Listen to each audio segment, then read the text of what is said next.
Sounds fun. Welcome back to Breaking Borderlands. I need to apologize because I'm a complete idiot.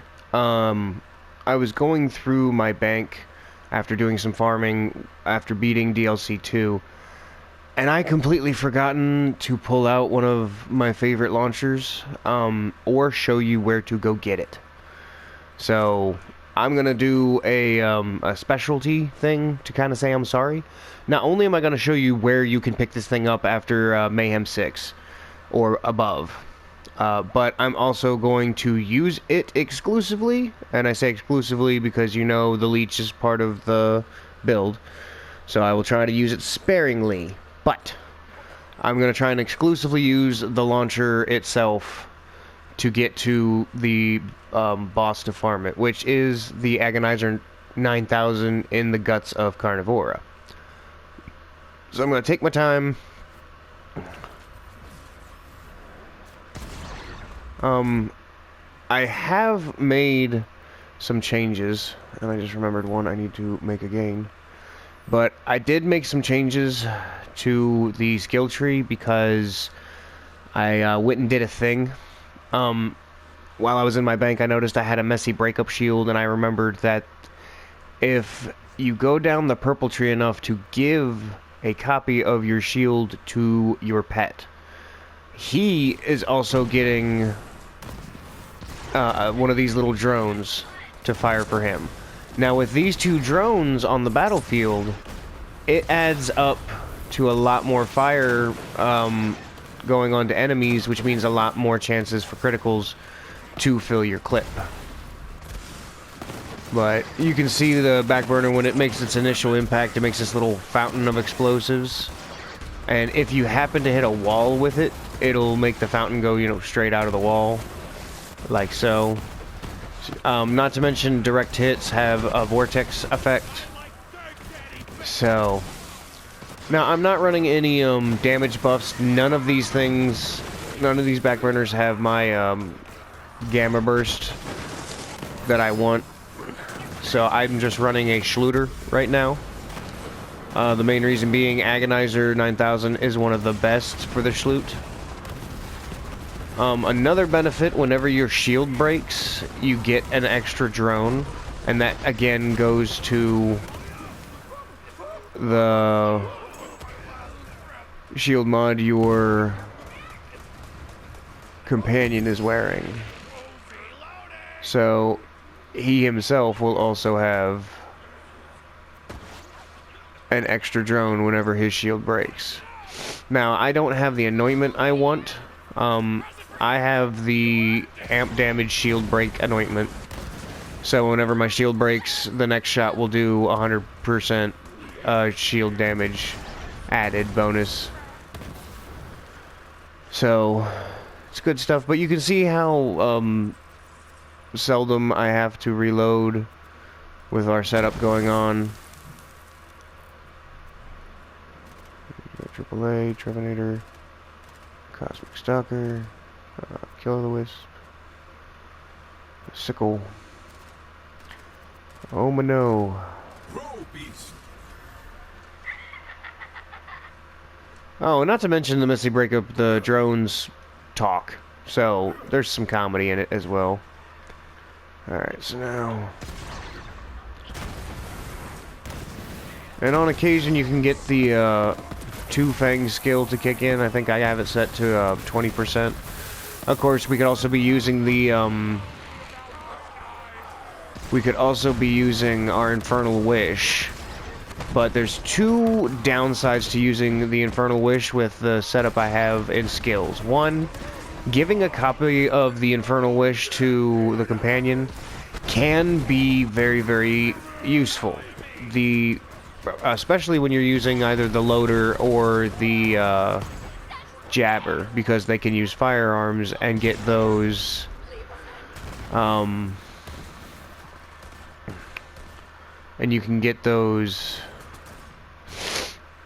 extra projectiles to come in. But the one that we're using, that damage eventually would get to him, those infernal stacks.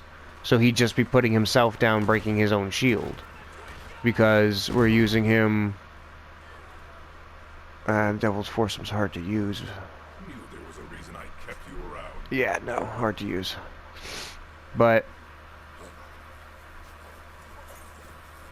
when it comes to giving him the drone, it has great damage because it'll scale with Mayhem, for one. And again, it's another opportunity for something else to crit to keep the ammo coming back into the magazine as we fire along. Now, mind you, I would prefer to have the action skill shield break anoint. Mainly because then I would have 2 drones out when I activate the skill and whenever my shield does break.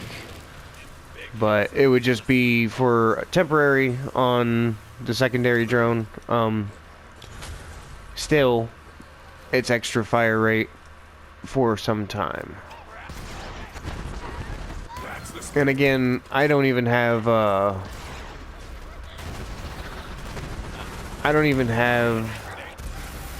my goodness, the anointment I'm looking for to add all that damage. So I'm really not getting the most I could be out of running the Atom Bomb Victory Rush. Just because I don't have that Atom Bomb, you know, the radiation damage going all the time. It's just when my Jabber's active or something like that. But it's easy to farm Iridium either through the Voracious Canopy method, where you don't have any combat, you just keep switching between the Mayhem modes to have nodes reappear. Personally, I prefer to go through Villa Ultraviolet when we have that all saved up and ready. Come up now. You won't get as much Iridium or get it as fast, but there's combat involved, so you know, at least you can still have some fun. Even if you were to turn up or turn down to Mayhem 10 and get that little extra from Loot Explosion, having, you know, them drop Iridium like almost every time because of it. It's still not the same as you could get from the Voracious Canopy, but it's, again, it's more fun.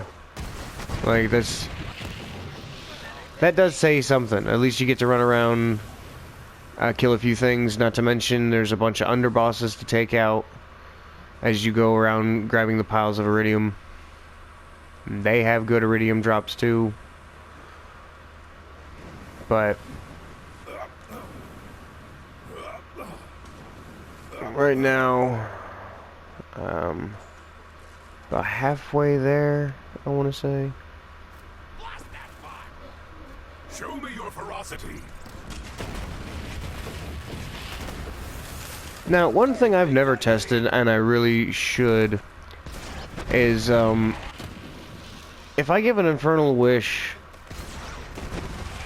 to the Jabber, this version of the Jabber will pull out a grenade launcher for his attack command and shoot 3 times.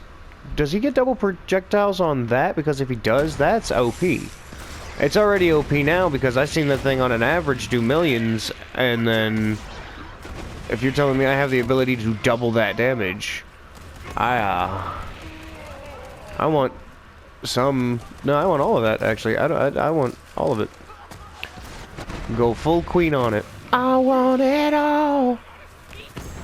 Alright. So you can see why this is a desirable rocket launcher. I mean, great singular damage, great mobbing potential. It's just one of those guns that if you're not careful, you're going to put yourself or your allies down, depending on, you know, how big and bad the explosion really is. But with our method, and now, you know, even more critical hits rolling in from our shields doing damage too, yeah. Now, I didn't come up with this on my own. I didn't even come up with the build that I've been running for a while now on my own. It's all been inspired and tweaked from other ideas. So don't feel ashamed if it's like, oh, I haven't come up with something original. You're not going to. The game's 3 years old. I mean, 4 years old even. So it's been done before. Sorry. Just have fun with it is really the thing right now.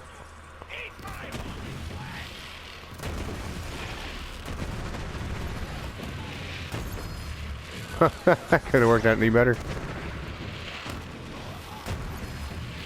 Okay. Is everybody done spawning in now? So, wagon wheel. Yeah. Sometimes it's not entertaining what the shield says. It's just a nagging girlfriend, but that's kind of the point. What makes it funny? Did I already check out whatever that was? Probably. Yeah, that was the hell shock. Okay. Oh, iridium stuff.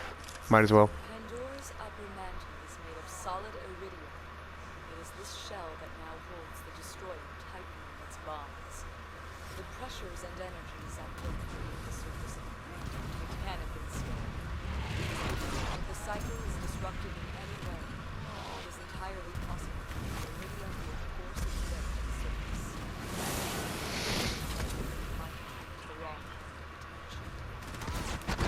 And she was correct. Basically, she just described the events between the end of Borderlands 1 and the beginning of Borderlands 2.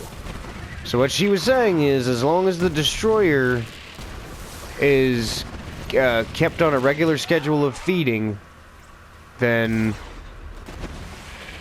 the iridium of the crust will stay contained and it won't bulge out. But apparently, because Vault Hunters came, did not feed it properly, instead ticked it off, it started rumbling around inside Pandora, cracking the mantle and sending pieces of iridium up to the surface, which caught the attention of the corporations, especially Hyperion, causing Handsome Jack to start using it for experimentation and other nefarious needs once and other stuffs.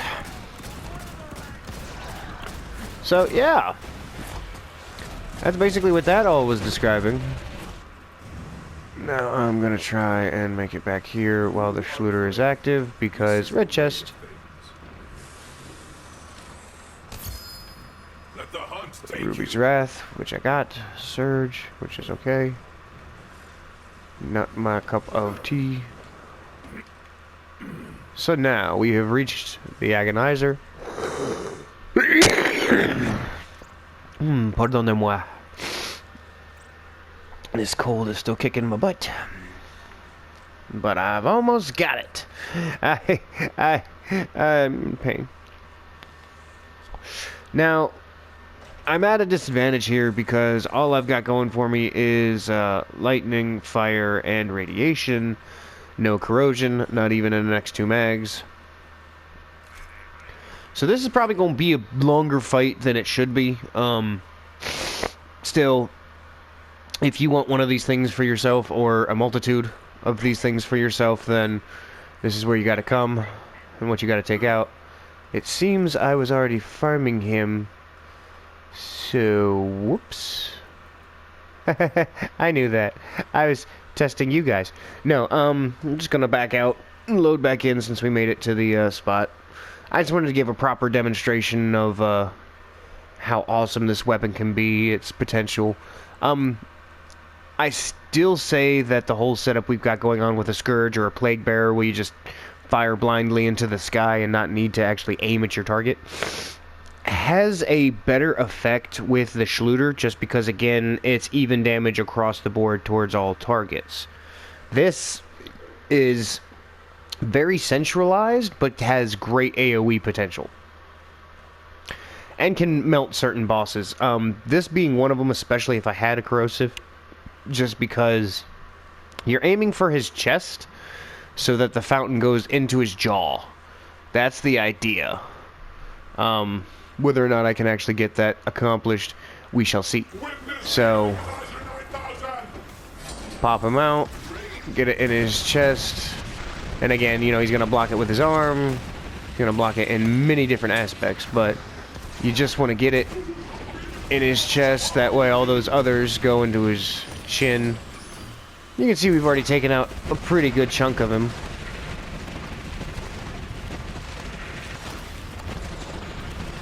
And if done right, we can keep the chain going, you know.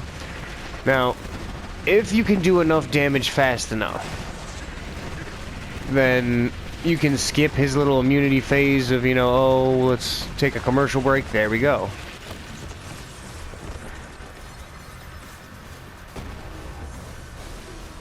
And now I was wearing the Schluter, hence the big old pile of equipment that has dropped. ASMD, Quasar, Sleeping Giant.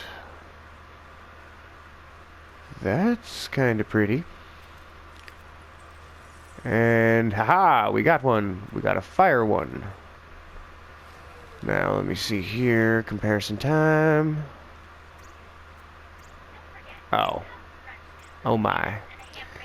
That's sad. But it's still a back burner. And again, if you don't have one yet, now you do. Now it is much easier to take him out with something corrosive or what have you. One setup I like myself is I have farmed myself a Vosk's Death Grip from Troy. I say farmed, I was actually doing a boss run, which will probably be the next video. But I got this from him. We're gonna go... Technically this is a bad choice. So we're gonna go with the Revolter. Now I say technically a bad choice because there's no bad choice of shield right now. I can still get some mileage out of the Infernal Wish, but with the way our setup is, you can pretty much turn this shotgun into a semi-automatic shotgun. Because normally this thing consumes the entire clip, but that's because it throws out beams. Well, it throws out projectiles that then throw out beams.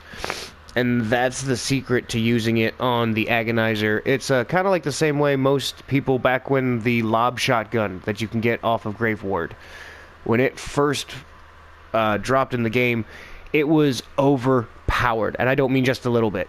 Completely overpowered. The longer you get it to pierce through an enemy, the more damage it would do. And that's the same concept we're using here with the lob, because you have that little platform of saw blade launcher that comes up. We're trying to hit that as well as the Agonizer behind it. That's the idea. So let's do this. So basically you're just trying to do like that. Now I'm gonna go ahead and turn on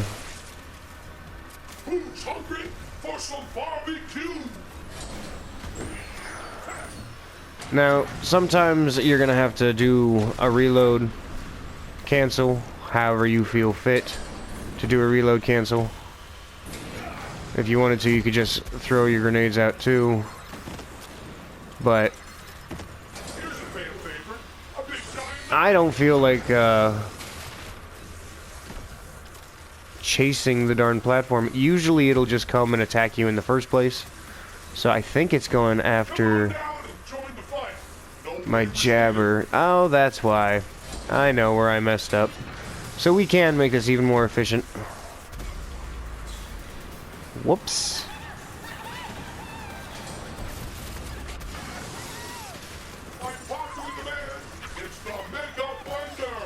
Well, yay, the Maggie Blender.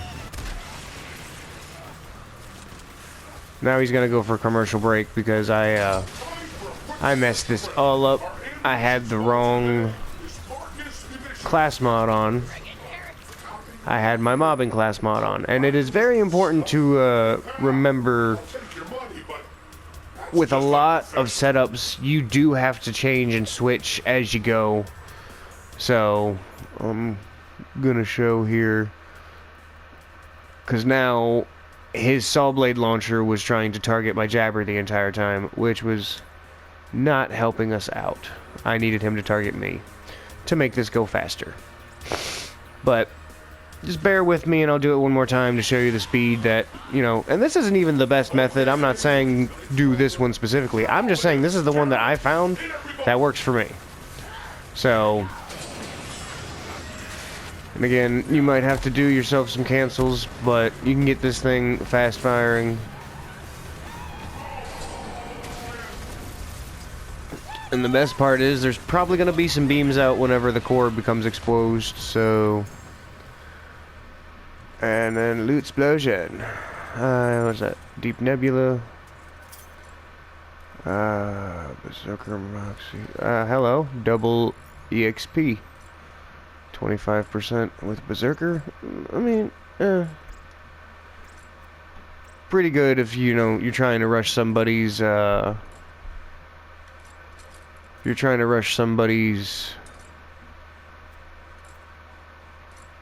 having a brain fart.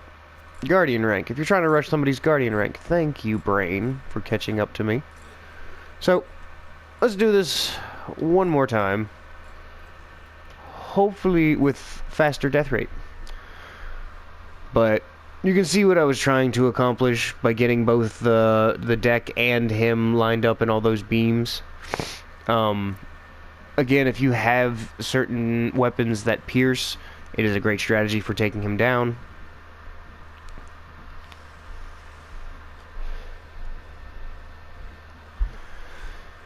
But anything that you can do to take him out quickly is a benefit.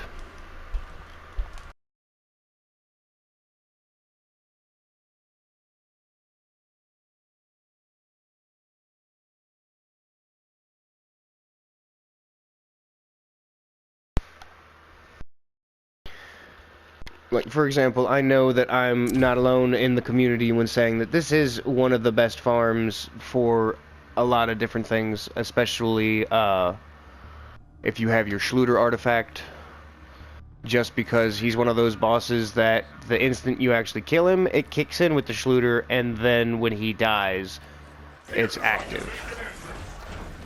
So, I'm gonna make myself a threat.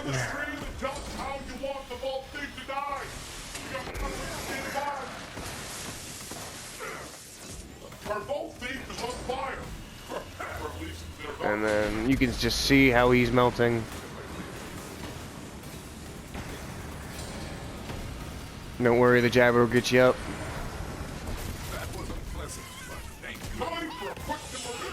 And of course, he didn't skip it. But you can see how fast we got to it.